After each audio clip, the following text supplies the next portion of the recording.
বৌমা, ও বৌমা, বলি সূর্য যে উঠে গেছে, তোমাদের রান্না বান্না কি হবে আজ? আমার রান্না শেষ মা, খেতে আসুন। ও, তুমি? তা বড় বউ কোথায়? তার ঘুম এখনো ভাঙেনি বুঝি? দিদির শরীরটা অসুস্থ, তাই আজ আর ওঠেনি। আরে শরীর খারাপ না ছাই, ওসব বুঝি তো আমি। দেখো গিয়ে, কাজ করবে দেখে বিছানায় শুয়ে আছে। ও কথা বলবেন না মা, দিদি শুনলে খুব মন খারাপ করবে। তোকে আর মায়ের কানে বিষ ঢালতে হবে না ছোট। সেই সকাল থেকে আমি কি বসে আছি নাকি? ঘরদোর সব ঝাড়ু দিয়ে এখন কাপড় নিয়ে ঘাটে যাচ্ছি। কার ঘর ঝাড়ু দিয়েছো বৌমা? দিয়েছো তো তোমাদের ঘরটাই। আর আমাদের কাপড় চোপড় কোন দিন ধরে দেখেছো? সারা জীবন তো নিজেদেরটাই বুঝে এলে। এখানে নিজ আর পর নেই মা, আমার স্বামী সংসার আছে, তাই তাদেরটা আগে দেখতে হবে। আর আপনাদের ঘরের কাজ করে দেওয়ার জন্য ছোট বউ তো আছেই। ও এক হাতে কটা কাজ করবে শুনি? তা মাঝে মধ্যে গিয়ে ওকে একটু সাহায্য করলেও তো পারো। থাক মা, দিদিকে আর সাহায্য করতে হবে না, এই নিয়ে পরে আবার অনাসৃষ্টিকাণ্ড ঘটাবে। হয়েছে হয়েছে, তোমায় এখন আর ভালো সাজতে হবে না। মায়ের যদি এতটাই খারাপ লাগে তবে দুই ছেলেকে আলাদা করে দিলেই তো পারে। এই কথা দ্বিতীয়বার আর মুখে আনবে না বৌমা। আমার দুই ছেলে আমার সাথে এই বাড়িতেই থাকবে। ঠিক আছে, তাই দেখব কতদিন ছেলেদের আঁচলের নিচে রাখতে পারেন। আমি এখন ঘাটে যাচ্ছি। ছোট, তুই তো দাদাকে খাইয়ে কাজে পাঠাস। নিজের স্বামীর খেয়াল রাখতে পারে না, সেই নাকি আবার আলাদা সংসার করবে। আমার এই বউটার কবে যে বুদ্ধি শুদ্ধি হবে বিধাতা। আপনি চিন্তা করবেন না মা, দেখবেন দিদির পাগলামি ঠিক হয়ে যাবে। এখন আসুন, অনেক বেলা হয়েছে, কটা খেয়ে নিন।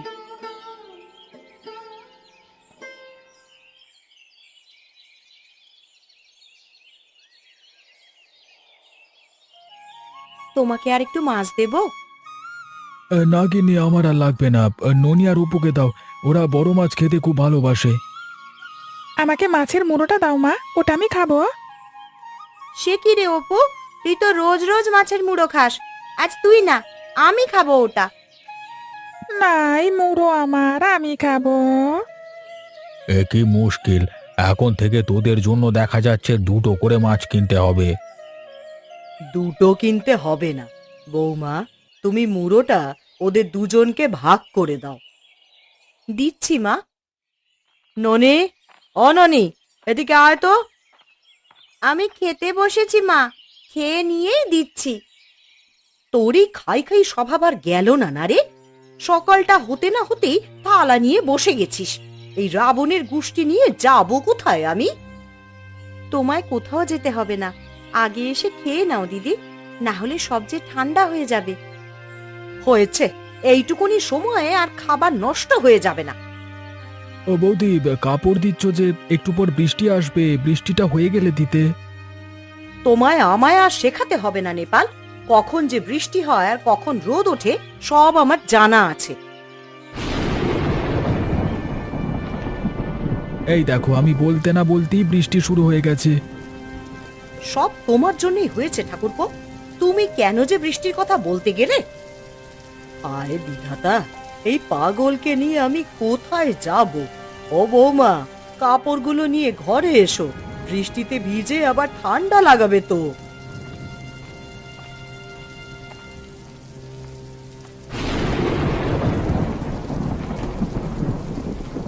গিন্নি, আরে ও গিন্নি, আমার ছাতাটা দাও দেখি।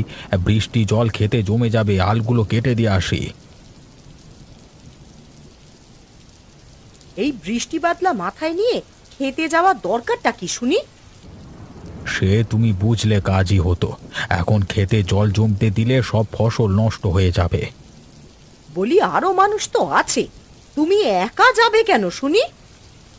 অন্য কেউ বসে নাই বৌদি, এক্ষুনি জাল নিয়ে বের হব। গিন্নি, জালটা দাও তো। তাই যা, বৃষ্টি আসায় আজকে মাছ ভালো ধরা যাবে। এদিকে আমি আসবার সময় ক্ষেত থেকে কটা শাকসবজি নিয়ে আসবো। তাই যাচ্ছি, দেখি নদী থেকে কটা মাছ নিয়ে আসতে পারি কিনা।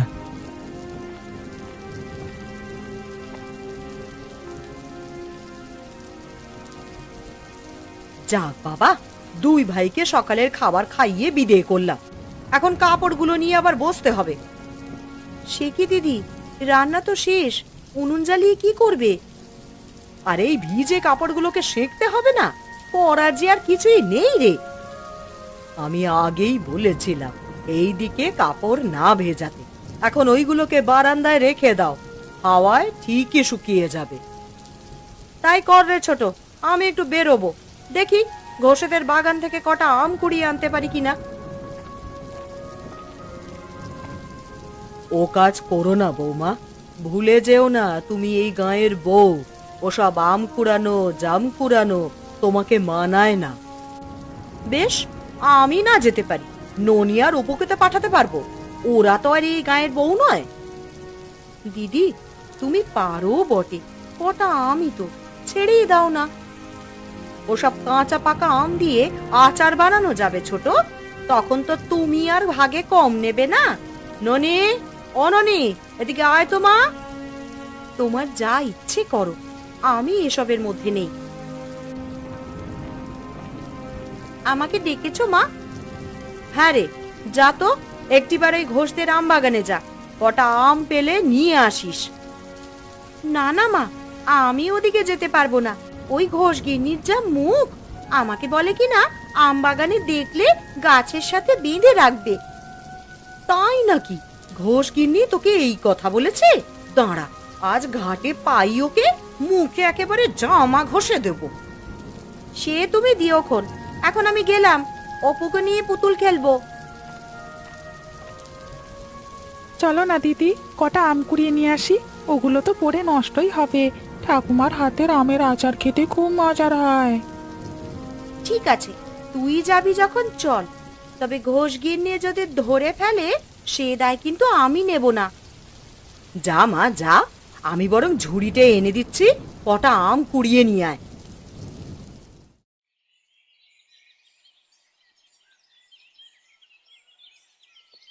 মা, ওই দেখো কতগুলো আম এনেছি। তাই তো রে, সব তো দেখছি গাছ পাকা আম। আমগুলো রাখ, দুধ ভাত দিয়ে খাওয়া যাবে। বলি কে খাবে এই আম? এগুলো আমি কাউকে দেব না, সবগুলো দিয়ে আচার করব। এ কি বলছো কাকিমা, আমাদের তুমি আম দেবে না?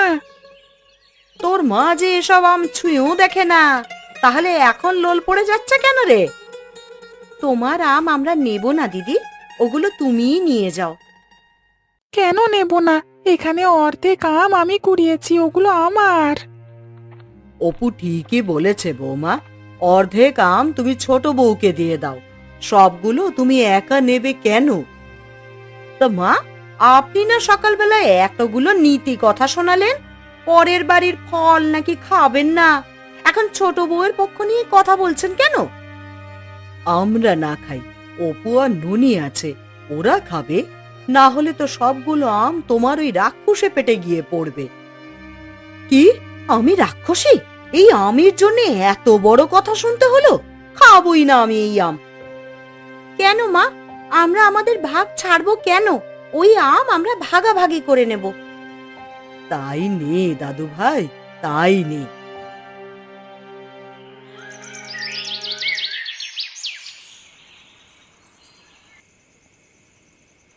ননি, আরে ও ননি বালা, কোথায় গেলি মা? দেখ তোদের জন্য কি এনেছি। কি এনেছো বাবা? মিষ্টি বুঝি? হ্যাঁ রে, তুই না খুব মিষ্টি খেতে পছন্দ করিস, তাই গুণী ময়রার দোকান থেকে জিলিপি নিয়ে এসেছি। বাহ, এই বাদলা দিনে গরম গরম জিলাপি খেতে ভারী মজা হবে। যা যা, জিলিপিগুলো মায়ের হাতে গিয়ে দে, বল মাকে কিছু রেখে বাকিগুলো অপু আর তোকে ভাগ করে দিতে। ঠিক আছে বাবা, তাই যাচ্ছি।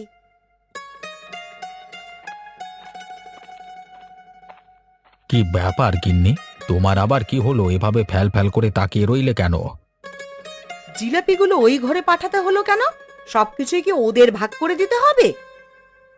কি যে বলো গিন্নি, ও ঘরে অপু রয়েছে, ওদের ছাড়া খাবো কি করে বলো তো? ওরা ঠিকই লুকিয়ে লুকিয়ে আমাদের রেখে খায়। কি হলো বলো তো তোমার? হঠাৎ করে আজ এ কথা বলছো কেন? এক ঘরে কিছু আনলে ভাগ করে দেওয়ার রেয়াজ তো আমাদের আজকের না। বাবা বেঁচে থাকতেও আমাদের দুই ভাইকে সব কিছু ভাগ করে দিত। আমার আর ওসব ভাগাভাগি ভালো লাগে না বাপু। তুমি নিত্য এটা ওটা আনবে, তার ভাগ ছোটকে দিতে হবে। ওরা কিছু আনেও না আর আমাদের দেয়ও না। আর সকালের আমগুলোর কথাই ধরো না, আমি কথা শুনে আনালাম আর মাঝখান থেকে এসে ছোট ভাগ নিয়ে নিল। বুঝেছি, তোমার ওই ঝগড়ার চিন্তা মাথা থেকে এখনো যায়নি। কি করব বলো, নেপালের আয় একটু কম, বোঝই তো, সেই জন্য ও কিছু আনতে পারে না। তাই বলে সংসারেও তুমি বেশি টাকা দেবে, এটা কেমন কথা? শোনো, আমাদের মেয়ে আছে একটা, কদিন পর ওর বিয়ে দিতে হবে, এটা কিন্তু তুমি ভুলে যেও না। সে নিয়ে তোমাকে মাথা ঘামাতে হবে না, ওটা আমি বুঝবো। এখন যাও তো, আমাকে কিছু খেতে দাও গিয়ে। তাই যাচ্ছি। আমার কথা তো তুমি আজ শুনবে না, এর সাজা একদিন পাবে, দেখো।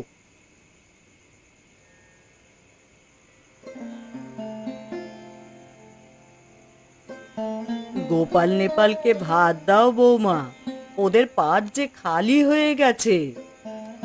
আপনাকে বলতে হবে না মা, সে খেয়াল আমার আছে। খেয়াল যে কত আছে তা তো টেরই পাচ্ছি। নিজেরটা ছাড়া তো আর কোনো খেয়ালই থাকে না তোমার। দেখলি জয়া, দেখলি মা কিভাবে অপমান করলো আমায়। আমি নাকি নিজেরটা ছাড়া অন্য কারো ভালো আর চাই না। আহ গিন্নি, চুপ করো তো। আমরা আছি এক চিন্তায়, তার উপর তোমরা ঝগড়া শুরু করেছো। সে কি দাদা, কি হয়েছে আবার? বর্ষার জলে আমাদের সব ফসল নষ্ট হয়ে গেছে, একটা ফসলও ঘরে তুলতে পারবো না। এ কি অলক্ষণে কথা রে, এখন কি উপায় হবে বাছা?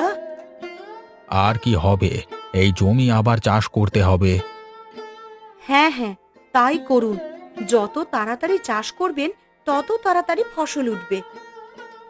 চাষ যে করবো সে টাকা তো আমার কাছে নেই গিন্নি। দাদা না হয় তারগুলো চাষ করে ফেললো, আমি কিভাবে বীজ কিনবো? গোপালের কাছ থেকে আপাতত কটা টাকা ধার নে, পরে ফসল উঠলে দিয়ে দিস। সে আর এমন কি, আমার জমি চাষ করলে তোরগুলো পতিত থাকবে না। বেশ, তবে কাল থেকে আবার কাজ শুরু করব। তুমি চিন্তা করো না দাদা, মানে টাকা না দিতে পারলেও তোমার জমিতে গায়ে খেটে আমি শোধ করে দেব দাদা।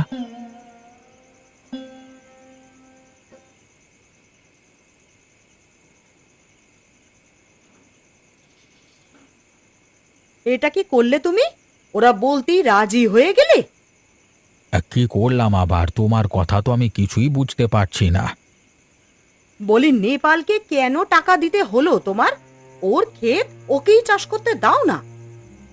ওর অবস্থা তো জানো গিন্নি, আমি ওকে সাহায্য না করলে কে করবে? কেন? ছোট বউয়ের বাপের বাড়ি তো খুব ধনী, ওখান থেকে কিছু টাকা পয়সা আনুক না।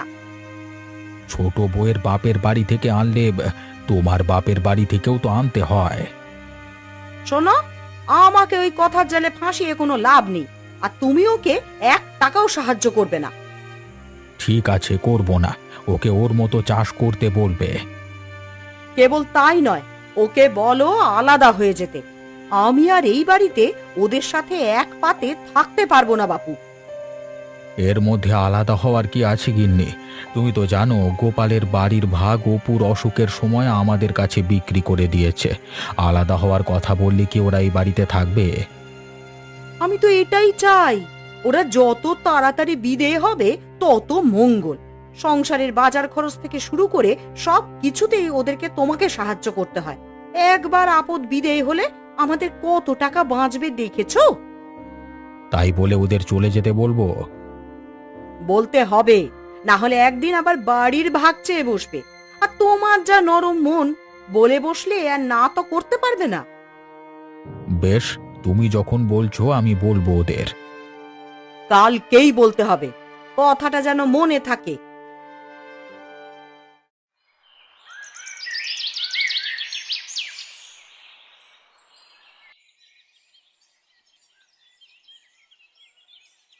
দাদা, বীজ ধান কেনবার জন্য টাকা দেবে বলেছিলে, এখনই লাগবে সেগুলো।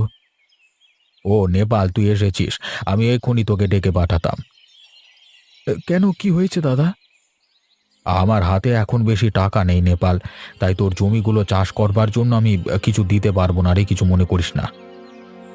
সে কি, এই মুহূর্তে আপনি টাকা না দিলে এই বছর যে আর চাষই করা যাবে না। দাদা, আপনি একটু চেষ্টা চরিত্র করে দেখেন না, কোনোভাবে দেওয়া যায় কিনা। আমার হাতে টাকা থাকলে তো দেব, নিজের জমিগুলো কিভাবে চাষ করব সেই চিন্তায় মরছি। দাদাকে বলে লাভ হবে না জয়া, সব বৌদির বুদ্ধি।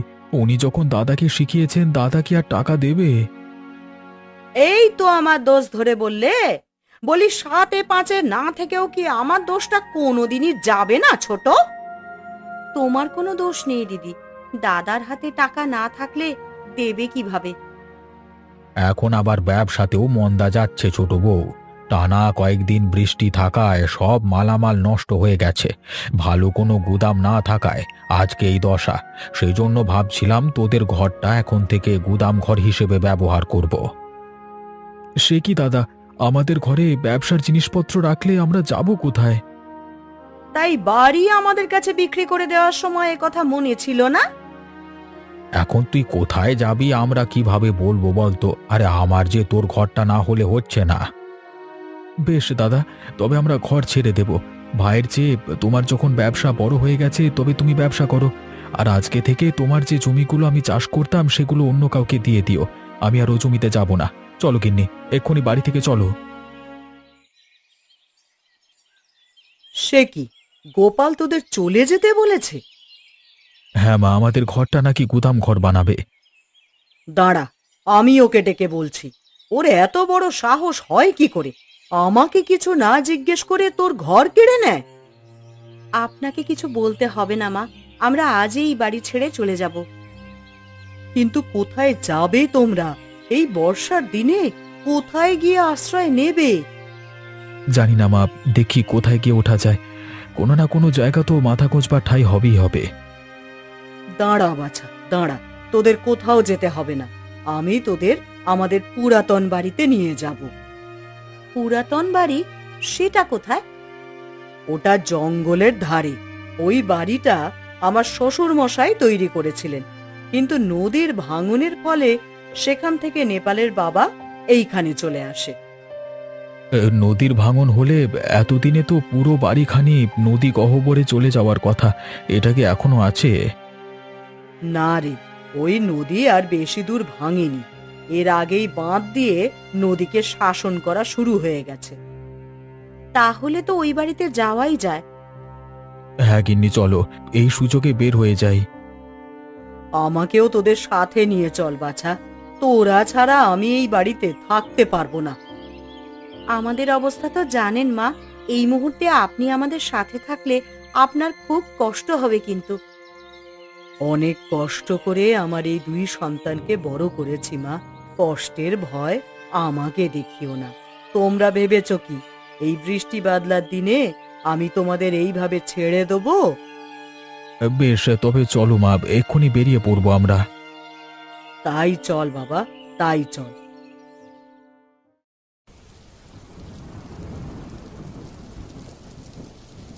দেখেছো বৌমা, বৃষ্টিটা কিভাবে নেমেছে? এ তো একটা বন্যা না বাঁধিয়ে ছাড়বে না দেখছি। হ্যাঁ মা, ক্ষণে ক্ষণে আকাশ কালো হতে শুরু করেছে। কদিন যে এইভাবে ঝড়ে কি জানি। যাক বাবা, ভালোই ভালোই এই বাড়িতে চলে এসেছি। বন্যা হলেও এই বাড়ি ডুববে না। কিন্তু ঘরে যে খাবার দাবার নেই, বন্যা হলে কি খেয়ে থাকবো মা? ওসব নিয়ে তুমি চিন্তা করো না বৌমা, আমার হাতে কিছু জমানো টাকা আছে। নেপালকে বলো ওগুলো দিয়ে বাজার করে নিয়ে আসতে। ওগো, শুনছো? মা কি বলছেন একটু এসে শুনে যাও। কি হলো গিন্নি, মা কি বলে?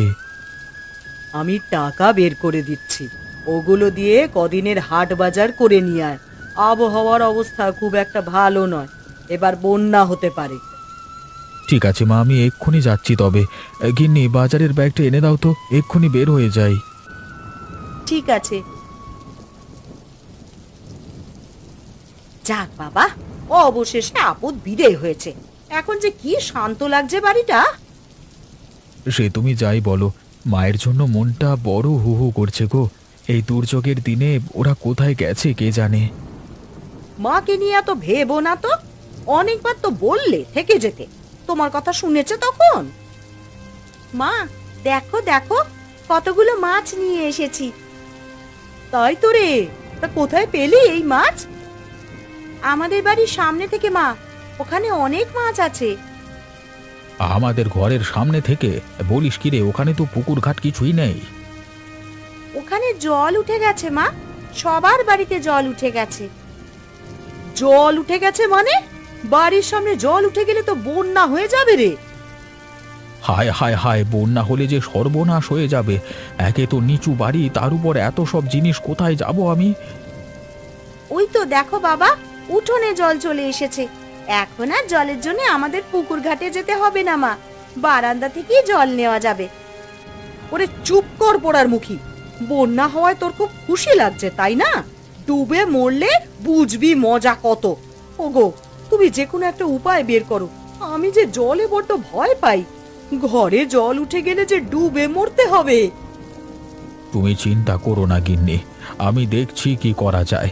বন্যাটা হলো হুট করে, একটু যে প্রস্তুতি নেব তারও সময় পেলাম না।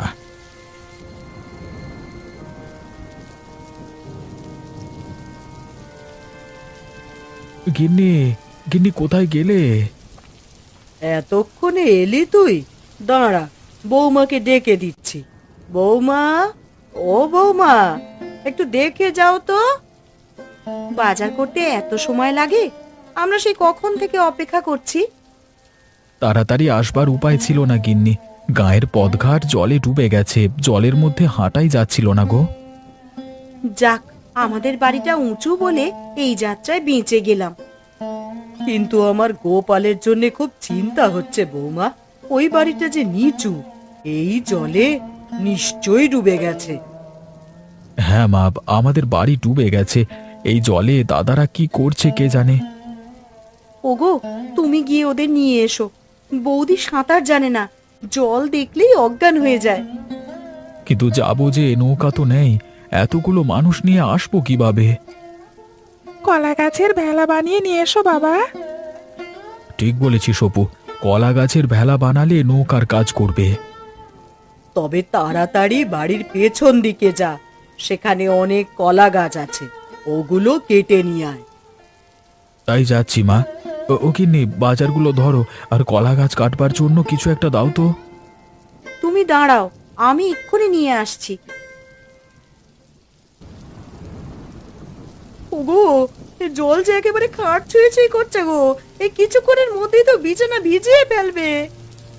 তোমাকে তো বলেছিলাম সাঁতরে উঁচু কোথাও চলে যাই, কিন্তু তুমি তো এই খাট থেকে নামতেও চাচ্ছ না। সাঁতার জানি না, কিছু না, জলে নেমে মরবো নাকি গো? কতবার বললাম একটা নৌকা আনতে, তাও তো পারলে না। ও বাবা, চলো না সবাই মিলে ঘরের চালায় উঠে যাই। জল বাড়লে যে এখানে ডুবে মরতে হবে। তাই করতে হবে রে মা, এছাড়া তো উপায় দেখতে পাচ্ছি না।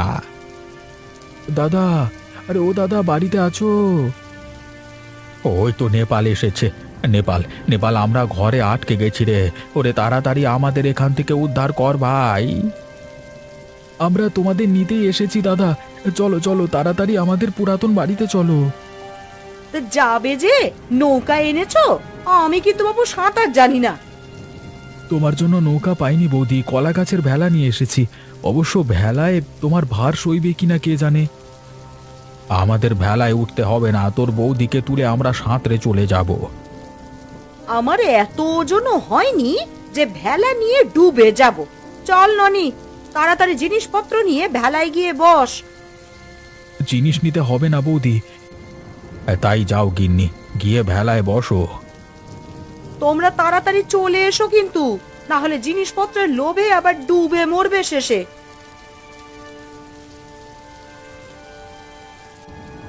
সত্যি নেপাল, তুমি এসে আমাদের প্রাণ বাঁচিয়েছো, না হলে সবাই আমরা ডুবেই মরতাম।